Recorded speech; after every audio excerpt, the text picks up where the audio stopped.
Pleased now to be joined by the number 13th ranked UFC heavyweight Tom Aspinall, up in action this weekend against Sergey Spivak. You're up against another Sergey. You got a fight replacement. This one arguably is an even more intriguing matchup. Both of you are in excellent form. Both of you kind of look like you'll burst into the top 10 with a big win here. How much are you relishing him as an opponent? Is he an interesting challenge for you? Yeah, of course. Every opponent's an interesting challenge. You know what I mean? They're all going to be big guys who are going to, they're here to beat me. So they're all dangerous. They're all good guys, and you got to respect them all. How much of kind of a student of the UFC are you? Do you watch a lot of the heavyweight division? Do you watch your potential rivals in action a lot, or do you leave that to your coaches? Yeah, I do watch them. To be honest, I only really keep up with the heavyweight division. I don't really like a really big fight. I don't have the tune to watch the other, but I do keep up with the heavyweight division. Obviously, if I decide to fight someone, I will definitely be watching them. He's got some good wins under his belt. Alexei Olenik's a legend. Tai Tuivasa is a star, and Carlos Felipe is very good as well. Has he impressed you? Yeah, I am impressed with him, to be honest. He's not got the most fan-friendly style ever, but he gets the job done, and that's what he needs to do. It's not really about getting fans and getting people to like you. It's about winning, in my opinion, anyway. So he's on a good win streak at the moment, so he's a dangerous man. I've got to be careful with him. Is it fair to say that you do have a fan-friendly style and you win as well? I think I do. I don't know. I know I'm a lot more skilled than a lot of heavyweights. So if people appreciate skill, then I think so. But I ain't going to take no risks if I don't need to. I'm not going to stand there in the pocket and trade just for the entertainment of the fans. I want to hit them and not get hit myself. So I think if you're a fan of skill, then I'm the person to watch. But if you want to watch a tear up, I'm probably not. Well, I mean, the other thing is you just don't go the distance. You tend to put people away. Does any part of you want to go the distance, or are you quite happy to continue sort of getting those stoppages? If I can win every fight in 30 seconds, I'll do that, to be honest with you. But it would be nice to go the distance as well. But if I can get paid for doing 30 seconds of work, you know what I mean? If you can get paid for an hour's work or do a full day, you're going to do an hour's work, aren't you? That's what I always think. So if the finish is there, I will always take it. But believe it or not, the fights that I finish are the ones that I think are going to go long. I'm never really trying to finish. So the openings just come when I get in that flow state in there, and I just see the openings and take them, really. Do you think your cardio is ever underestimated just because people don't tend to see you in the deep waters because you don't have to go there? Yeah, I mean, a lot of people are saying, like, I've not got a good cardio. How the hell does anybody know that I've not got a good cardio when they never actually see me go past a round and a half or whatever it is? I've done 2 rounds. So, I train hard. I know that training and fighting's 2 different things, so I would like to see it myself. How important was that Arlovski win for you? That was so impressive, the way that you finished the fight, to do that against kind of a wily veteran like him. Did that mean the most to you so far, do you think? It's definitely my biggest fight so far. Not just because it was Arlovski, because, he is at the back end of his career. But if you look at Arlovski over the last 2 years, he's actually beaten a lot of up-and-comers who were in the same position that I was in before he fought. So it's not like he's an older guy and he's finished, because he's an older guy and he's still winning. So, I just didn't want to be one of them guys that loses to Arlovski. Do you know what I mean? He's kind of a top 15 gatekeeper, if you like, without being disrespectful to him. That's where he was, and a lot of the guys who were looking like big prospects were losing to him. So I didn't want to be, one of them. I did not want to be one of them. So I'm just relieved that, that I could beat him and move forward. Before that, it took you only, a minute 35 to put away Alain Baudot, and he's he's Ciryl Gane's training partner, right? So did that give you a bit of, was that nice, basically, to beat up Ciryl Gane's training partner, knowing that on the trajectory you're on, Ciryl Gane is in your crosshairs, whether it's this year, whether it's next year or the year after? Yeah, I've actually beat another guy from that gym as well. Very, very good gym, the MMA factory in Paris. Got a lot of respect for them guys, good people as well.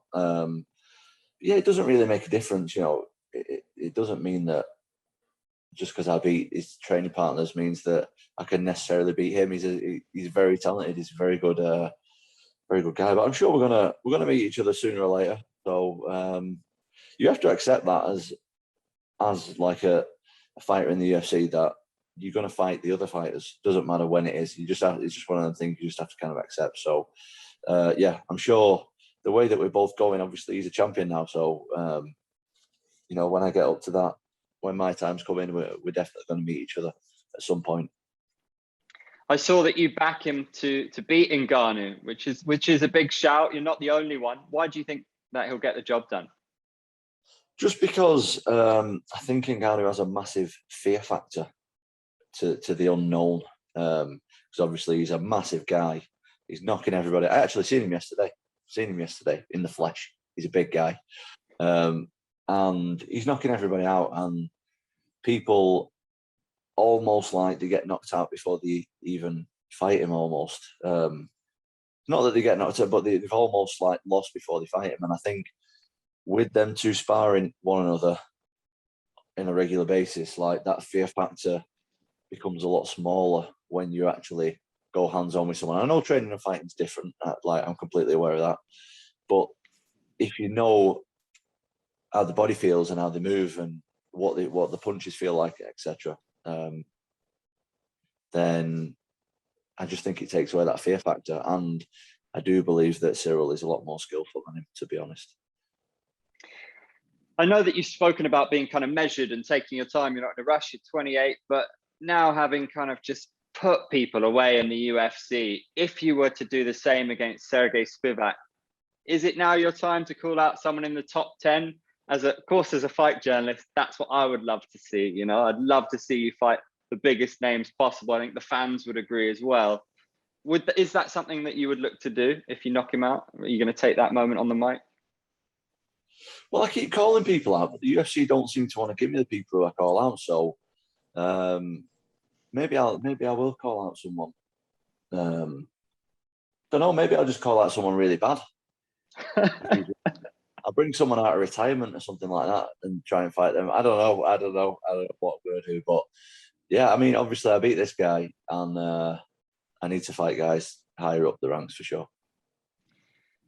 What do you think about the state of the division in general right now? Because we've kind of seen, we've got yourself, we've got Ciryl Gane, and I think I'm tied to Ivasa to a degree. You're all kind of late 20s, right? And the guys who have left us, Junior Dos Santos, Alistair Overeem, massive names. Do you think it's important that we've got people like you coming through for the sake of the division, for the buzz about it? I think the division is actually at the best state it's been in for a long time.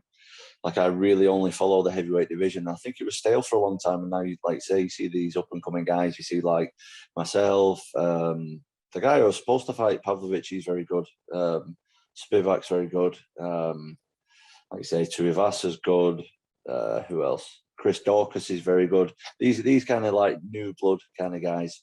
It's just more exciting because when the top guys are gone, we're going to be coming up. So we're like the next wave. So yeah, exciting times for the heavyweight division, I think. Got your training partner, or one of them, in the main event, Darren Till. Are you expecting him return and show what he can do and get a finish here? I think he can. If anyone can pull it off, it is Mr. Till with his white teeth and lovely tan that he's got going at the moment. It's a big night for British MMA. Shame it wasn't held in Great Britain, but what to do? Paddy Pimblett's been making a lot of noise. You know, I go on MMA websites and it's kind of like loads of Paddy Pimblett articles. What do you make of him? Is he going to kind of make a bit of a splash in the UFC with the US fans, do you think?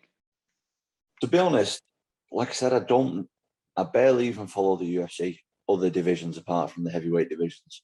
So I don't really follow any other organisations at all.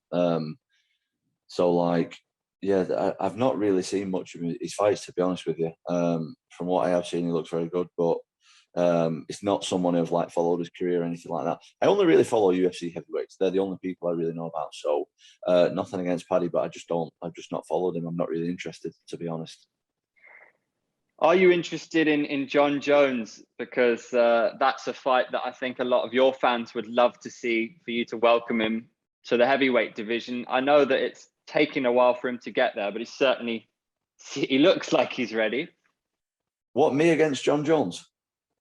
Yeah. He's not going to want to fight little old me, is he? Jon Jones. He's going to want to fight a bigger fight than me. I'm sure he'll fight someone else who's higher ranked and a lot more well known than me. But I would love to fight him one day for sure. But I don't think the UFC are going to go for that just yet. So, well, I'm very interested to see who you do call out after this one. But who do you think Jones will fight then? Is it just going to be the winner of Gane and Ngannou? I don't know. Maybe it'll be Stipe, or maybe even like someone like Derek Lewis, or someone with a big name. Do you know what I mean? It's got to be like a fan favourite for either someone with a title or definitely a fan favourite he's going to fight next. He's not going to just fight anybody. He's not going to fight anyone that's kind of unknown or relatively unknown. Or he needs to fight someone who all the fans are aware of, I think. Given the talent that you've got and the finishes you've got, you should be that guy who everyone knows. Do you think this is the turning point in your career then, that the US particularly sort of give you the respect you deserve, kind of the average man on the street? I don't know. I'm not really too bothered about that, to be honest. I'm going to get, the way I see it, I'm going to get my respect eventually anyway. So I'm not trying to be like, I'm not over here like desperate for people to like me or win a popularity contest or anything like that. I just want to be myself, enjoy myself, and showcase what I can do, really. I'm not bothered about, who knows me and who doesn't. I'm not really, that's just for people's egos, really. I'm not over here like trying to be famous or trying to be a superstar or nothing. I'm just trying to win a title one day. I'm sure I'm going to get there as well. And did I hear that you fancy going into boxing after MMA? Is that your plan? It's not like my plan, but I'd like to do it. Yeah, I would rather. I'd rather go into acting, to be honest. That's what I'd like to do. Would you do action films? I'd do action films. Yeah, I'd do action films. I won't mind doing a chick flick. If anyone wants to do a chick flick, I'd be up for it. Who, if you could pick your co-star, who would it be? Probably Cameron Diaz. Fair Big play. fan. Big fan. Well, mate, keep knocking people out. You can do anything you want. I think that's how it works, right? Nice one, Tom. Really good to speak to you. Good luck. Thanks, on this weekend. Thanks for having me, man. Appreciate it.